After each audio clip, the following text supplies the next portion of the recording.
बिस्मिल्लाहिर्रहमानिर्रहीम अस्सलाम वालेकुम रहमतुल्लाह। मौजूदा सूरत-ए-हाल को सामने रखते हुए जीएचक्यू के अंदर इंतहाई अहम तरीन एक मुलाकात होती है। बहुत अहम तरीन टॉप लेवल की मिलिट्री कमांड के साथ field marshal army chief general Asim Munir की।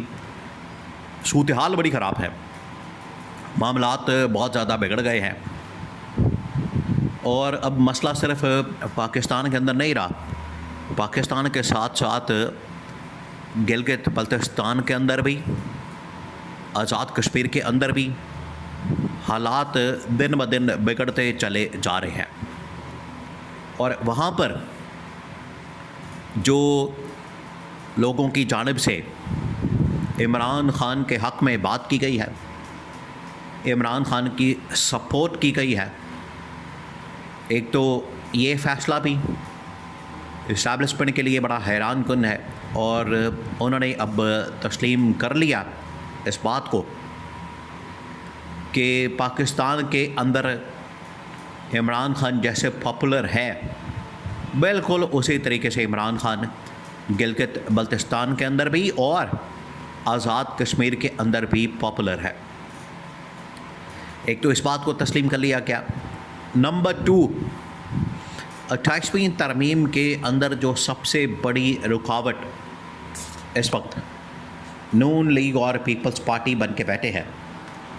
नून लीग और पीपल्स पार्टी को हटाना मुल्क की तरक्की के लिए बड़ा ज़रूरी हो चुका है। अगर आपने मुल्क को आगे बढ़ाना है, आगे ले जाना है, इसकी बेहतरी के लिए काम करना है, तो उसके लिए आपको फिर नून लीग और पीपल्स पार्टी को हटाना पड़ेगा। ये वो फ़ैसले हैं जो कि असल में इस्टेब्लिशमेंट ने किए हैं। जीएचक्यू के अंदर जो बहुत अहम तरीन मुलाकात हुई है, वहाँ पर जो मीटिंग हुई है, उसके अंदर ये इंतहाई अहम तरीन फ़ैसला किया गया है कि इनको रखना, इनको मज़ीद रख कर चलाना, ये मुल्क की तबाही और बर्बादी का बाइस बन रहा है। देखें, अब आप ज़रा इमेजिन करें कि किस लेवल की मुलाकातें होती हैं इस्टेब्लिशमेंट के यहाँ टॉप मिलिट्री कमांड की। एक तो मुलाकात होती है उनकी कोर कमांडर्स कॉन्फ्रेंस की।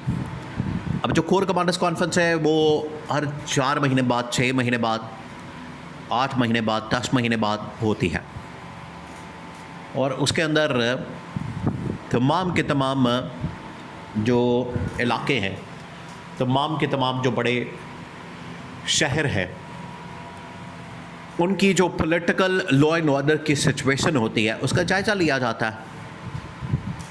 एक तो इंटरनल सिचुएशन डिस्कस की जाती है, इसके साथ साथ जो एक्सटर्नल सिचुएशन है उसको डिस्कस किया जाता है।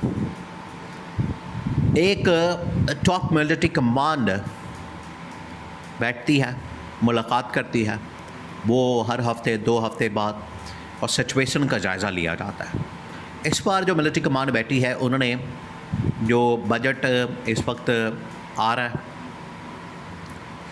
बजट सेशन कॉल किया गया, बजट इजलास, बजट, और उससे पहले जो 28वीं तरमीम का इनको कहा गया था, उसके ऊपर जो इन लोगों ने 2 नंबरी की, उसके ऊपर बात हो रही है।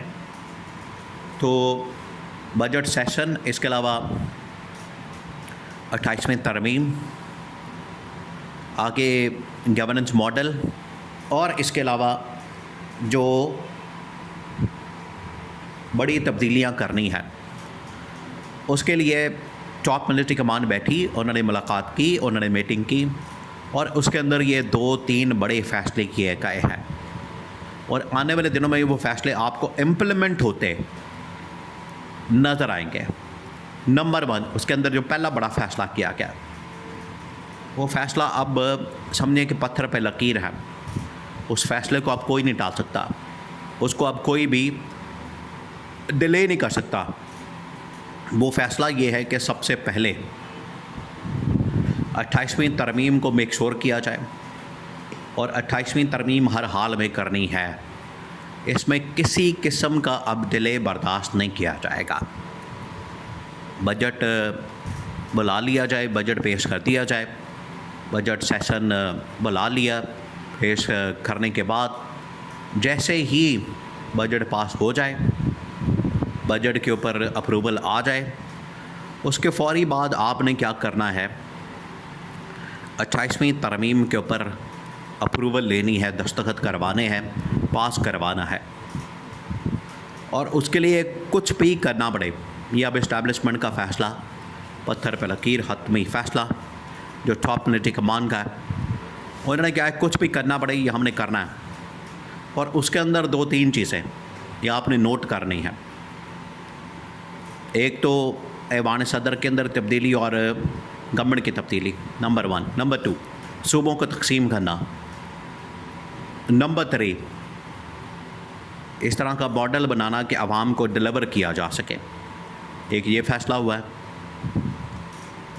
इसके बाद दूसरा जो फ़ैसला किया गया, अब इसके अंदर आपको पता है 28वीं तरमीम में जो टॉप एजेंडा है, टॉप का पॉइंट है ये कि ऐवान सदर के अंदर या तो फील्ड मार्शल को बिठा दिया जाए, और फील्ड मार्शल को अगर बिठाया जाता है तो उसकी एक्सेप्टेबिलिटी पब्लिक के अंदर कितनी होगी, इसको देखा गया, इसका एनालिसिस किया गया कि पब्लिक के अंदर जो फील्ड मार्शल की जनरल आसम की एक्सेप्टेबिलिटी है कितनी होगी, कितना उनको माना जाएगा, तस्लीम किया जाएगा और उनको एक्सेप्ट किया जाएगा।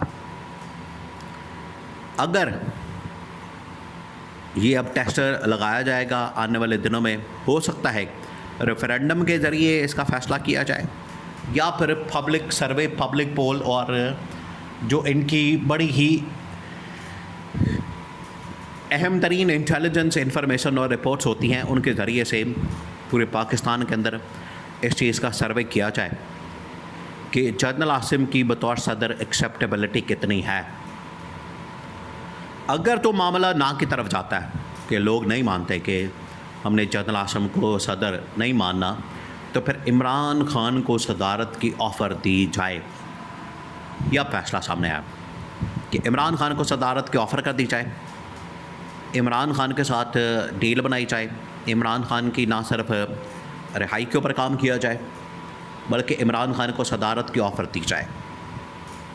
और ये बात है कि इमरान खान अगर आता है बतौर सदर तो उसकी एक्सेप्टेबिलिटी पब्लिक के अंदर होगी, आवाम के अंदर होगी, लोग उनको मानेंगे, तस्लीम करेंगे और सदर के तौर पर मान लेंगे। और बाद में PTI में से या एक नेशनल गवर्नमेंट बना के, कौमी हुकूमत, या फिर एक इंटरिम सेटअप बना के PTI में से किसी को वज़ीर आज़म बना दिया जाए। ये अब फ़ैसला किया गया है। उसके लिए इमरान खान को अप्रोच करके इमरान खान को डील ऑफ़र करना